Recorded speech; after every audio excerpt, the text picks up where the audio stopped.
একটা বাচ্চা কিন্তু 24 মাস যখন তার বয়স হয়, 24 মাসে সে কিন্তু মোটামুটিভাবে 50টা শব্দ মনে রাখতে পারে। যখন তার বয়স 3 বছর হবে তখন কিন্তু মোটামুটি 200 শব্দ সে মনে রাখতে পারে। এভাবে যখন গ্র্যাজুয়ালি বাড়ে আর কি, আপনার বাচ্চার বয়স যখন 5 বছর হয়েছে সে একই সাথে 2-3টা ভাষার শব্দ মনে রাখতে পারবে। ঠিক আছে, 5 বছর বয়সে বা 6 বছর বয়সে একটা বাচ্চা কিন্তু প্রায় 1500 থেকে 2000, কোনো কোনো ক্ষেত্রে 2500 শব্দ পর্যন্ত তার মাথায় মেমোরাইজ করতে পারে ছোটবেলায়। এখন আমরা ওই সময়টাতে কি করছি? আমরা ওই সময় বাচ্চা কাচ্চাগুলোকে শেখাই হাট্টিমা ডিম ডিম শেখাই, যে মাঠে পারে ডিম শেখাই, Jack and Jill, went up the hill এগুলো শেখাই, হামটি টামটি স্যাটানো ওয়াল এগুলো শেখাই। এগুলো শিখে ওদের মাথার যে কি বলবো যে উর্বর যে একটা মস্তিষ্ক আমরা নষ্ট করে ফেলি। ইভেন মারা বাচ্চাদেরকে ঘুম পাড়ায় হিন্দি সং বলে ঘুম পাড়াচ্ছে, হ্যাঁ, হয়তো পোকা ঘুমালো, পাড়া জড়ালো, বর্গি এলো দেশে, এগুলো বলে ঘুম পাড়াচ্ছে। এখানে সূরা পড়ে আপনি ঘুম পাড়াতে পারতেন, আপনি এখানে কিন্তু কি বলবো কোরআন তেলাওয়াত করতে করতে ঘুম পাড়াতে পারতেন, বা ইসলামিক যদি কিছু বলতেই হতো ইসলামিক কোনো নাশিদ বলে ঘুম পাড়াতে পারতেন। সব জায়গায় লক্ষ্য করতে হবে বাচ্চার কানে আমি কি দিচ্ছি। বাচ্চা হয়তো বলতে পারছে না কথা, তখন কিন্তু বাচ্চা শুনতে পারে, বাচ্চা বুঝতে পারে। বাচ্চা আপনাকে দেখে, পরিচিত ফেস দেখে বাচ্চা হাসে কেন? কারণ সে বুঝতে পারে, সে চিনতে পারে যে হ্যাঁ তিনি আমার কাছের কেউ। মাকে কেমন করে বাচ্চা চেনে? কিভাবে মায়ের গায়ের গন্ধে বাচ্চার কান্না থেমে যায়? এগুলো কি আল্লাহ পাকের আধ্যাত্মিকত্ব, মারিফত নয়, পরিচয় নয়? তো এগুলো খেয়াল রাখতে হবে। মায়েরা যখন বাচ্চাকে প্রতিপালন করবেন, ব্রেস্ট ফিডিং এর আগে বিসমিল্লাহ বলতে হবে। সে তো বিসমিল্লাহ বলতে পারছে না, আপনাকে বিসমিল্লাহ বলতে হবে। হ্যাঁ, তাকে ঘুম পাড়াবেন ইসলামিক নাশিদের মধ্য দিয়ে অথবা সূরা তেলাওয়াতের মধ্য দিয়ে, কেরাতের মধ্য দিয়ে, ইখলাস পড়ে ঘুম পাড়াবেন। তাকে ঝাড়ফুঁক করবেন, তার গায়ের মধ্যে এত কিছু বেঁধে না দিয়ে তাকে সকাল সন্ধ্যা ঝাড়ফুঁক করবেন। এবং কয়েকটা দোয়া আপনি কন্টিনিউয়াসলি করবেন। আমি বলে দিই দোয়াগুলো। একটা সূরা আলে ইমরানের মধ্যে আছে, সূরা প্রথম দিকে আছে, সূরা আলে ইমরানের শুরুতে একটা দোয়া আছে যে রব্বি ইন্নী নাযারতু লাকা মা ফি বাতনি মুহাররারান ফাতাকাব্বাল মিন্নী ইন্নাকা আনতাস সামিউল আলিম। এটা একটা দোয়া।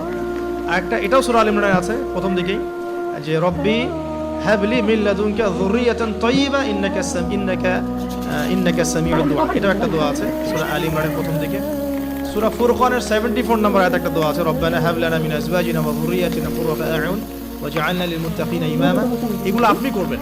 আর বাচ্চাকে কি করবেন? ইমাম হাসান এবং হুসাইন রাদিয়াল্লাহু আনহুমাকে রাসূল সাল্লাল্লাহু আলাইহি ওয়াসাল্লাম যা করতেন, হাসান হুসাইন রাদিয়াল্লাহু আনহুমাকে নিয়ে আসলে রাসূল সাল্লাল্লাহু আলাইহি ওয়াসাল্লাম বলতেন যে উঈযুকুমা। দুজন ছিলেন এজন্য বলতেন উঈযুকুমা। যদি একজন হয় এবং সে যদি ছেলে বাচ্চা হয় তাহলে আপনি বলবেন উঈযুকা। আর যদি একজন মেয়ে বাচ্চা হয় তাহলে বলবেন উঈযুকি। বুঝতে পারছি? একজন মেয়ে বাচ্চা হলে উঈযুকি, একজন ছেলে হলে উঈযুকা, দুজন হলে বলবেন উঈযুকুমা। তো উঈযুকা দিয়ে শুরু করলাম। তো উঈযুকা বিকালিমাতিল্লাহি তাম্মা মিন কুল্লি শাইতানিন ওয়া হাম্মা ওয়া মিন কুল্লি আইনিন লাম্মা। এই দোয়াগুলো পড়ে বাচ্চাকে ঝাড়ফুঁক করতে হয়। বদ নজর লাগতে পারে, চোখের নজর লাগতে পারে। তো এই দোয়াগুলো করা, পাশাপাশি সূরা ফালাক, নাস, ইখলাস এগুলো পড়ে ঝাড়ফুঁক করা, সূরা ফাতিহা পড়ে ঝাড়ফুঁক করা, বাচ্চা ভালো থাকবে ইনশাআল্লাহ।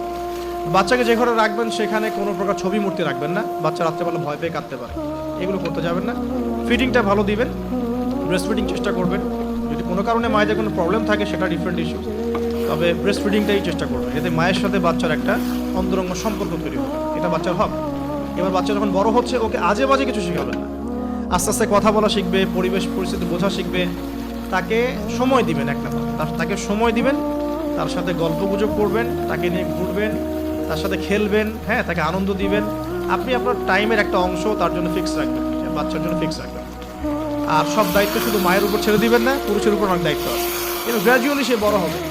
পিতার সময় পিতার হকটা যেন পিতার থেকে পায়, মায়ের হকটা মায়ের থেকে পায়। এবার শিক্ষার কথা আসবে। ওকে এমন জায়গায় পড়াবেন না যেখানে পড়ালে তার কচি আত্মাটা নষ্ট হয়ে যায়। ফার্স্ট অফ অল পরিবারের পরিবেশ ঠিক করলাম। এখন ওকে যদি বাইরে পাঠাচ্ছি, আমি বাইরে এখন কোথায় পাঠাচ্ছি? আমি তাকে বাইরে যদি এমন জায়গায় পাঠাই যেখানে গেলে তার কচি আত্মাটা নষ্ট হয়ে যাবে, সে সেক্সুয়াল হ্যারাসমেন্টের শিকার হবে, সে ফ্রি মিক্সিং শিখবে, সে হামটি ডামটি এসব শিখবে, অন ইসলামিক কালচার অভ্যস্ত হবে। হ্যাঁ, এমন হয়ে যাবে আমার বাচ্চা লাইলাতুল কদর চিনে না, 31st নাইট চিনে, তাহলে তো সমস্যা। তাহলে ওকে আমাকে পড়াশোনার ক্ষেত্রে এমন এনভায়রনমেন্ট দিতে হবে যে এনভায়রনমেন্টটাতে সে দুনিয়ার জ্ঞানগুলো অর্জন করতে পারে, পাশাপাশি পরকালীন জ্ঞান অর্জন করতে পারে। আল্লাহকে চেনে, রাসূলকে চেনে, কোরআনকে চেনে, হাদিস সুন্নাহ এগুলো যেন চেনে এবং জানে। এই জন্য ইনস্টিটিউশন কোথায়? প্রশ্ন হচ্ছে এটা। যদি থাকে আলহামদুলিল্লাহ, খুব ভালো। যদি না থাকে, আমাদের পরবর্তী প্রজন্মকে বাঁচানোর স্বার্থে হলেও আমাদেরকে এরকম প্রতিষ্ঠান গড়ে তুলতে হবে। কারণ যেগুলো আছে সেগুলোকে আপনি চেঞ্জ করতে পারছেন না। যদি মাদ্রাসা দিয়ে দেন, ম্যাক্সিমাম মাদ্রাসা একমুখী শিক্ষা দিয়ে দিচ্ছে, কম্বাইন্ড এডুকেশন এখানে খুব একটা পাওয়া যাচ্ছে না। যেটা পাওয়া যায় সেটা প্রয়োজনের তুলনায় নিতান্তই কম, যারা ওয়ার্ল্ড ডিল করেন তারা বুঝতে পারবেন।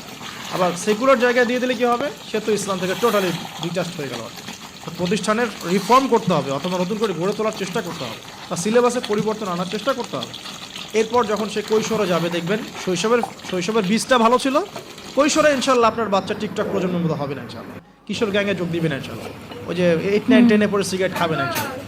8, 9, 10 মেয়েরা তো অনেকে জেনা করে সতীত্ব নষ্ট করে ফেলছে না এখন, এরকম হবে না ইনশাল্লাহ।